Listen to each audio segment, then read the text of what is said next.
राधे राधे महाराज जी। महाराज जी, क्या किस्मत जैसा सच में कुछ होता है? क्या हमारी किस्मत हमारी ही हाथों में होती है? तुम्हारे हाथों में नहीं होती, विधाता के हाथों में होती है। हमारे हाथ में तो बदल देना अभी, लेकिन नहीं, अवश्य में वो भोक्तव्यम कृतम कर्म शुभाशुभम। तुमसे जो पाप कर्म बने उनका भोग भोगो, जो पुण्य कर्म बने उनका भोग भोगो, और जो भजन कर रहे हो इससे भगवान की प्राप्ति होगी। नहीं, बड़े बड़े महात्मा जन आई हुई जो प्रारब्ध की मार है उसे बचा लेते, कोई ऐसा नहीं। सुनो भरत भावी प्रबल बिलख कहो मुनिनाथ। मुनि नहीं, मुनिनाथ वशिष्ठ जी जो नई सृष्टि रच सकते।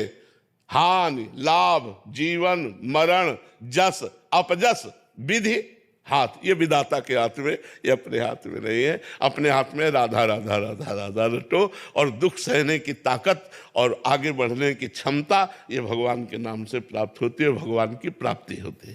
महाराज जी, आपके श्रीमुख से बहुत बार महात्माओं का मतलब महिमा सुनी है कि उनके भजन के प्रभाव से उन्होंने क्या कर दिया। हाँ, देखो हम उसको इस रूप में देखो, हम आपको बताएं, जैसे आपके कैंसर है, अब आप हमारे बहुत प्रिय हो तो हम नष्ट कर सकते हैं।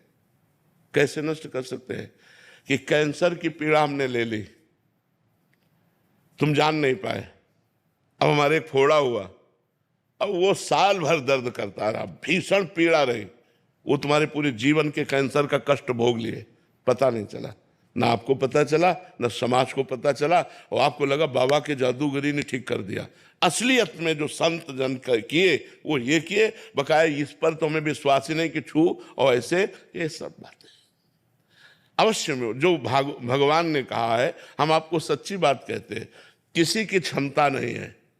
बिल्कुल आप इस बात से एकदम क्लियर हो जाइए कि यदि कल आपको चबेटा लग करके टांग टूटनी है, गिरना है, तो आप नाम जप कर रहे हो तो टांग टूटेगी नहीं पर चोट पहुंचेगी, इतना हो सकता है, पर आप कल गिरेंगे। बचपन से बड़े बड़े महापुरुषों का संग किए हैं और महापुरुषों के शरीरों में पीड़ा देखी है, और जो इतने भजनानंदी के ऐसे छू ले तो तुम स्वस्थ हो जाओ, ऐसे महापुरुषों को कष्ट में देखा है। तब वो सब हम दिमाग में बचपन, अब हम 13 वर्ष की अवस्था से आज 56 वर्ष की अवस्था होने जा रही है, यही तो संशोधन कर रहे हैं वैज्ञानिक। एक विषय पे लगता है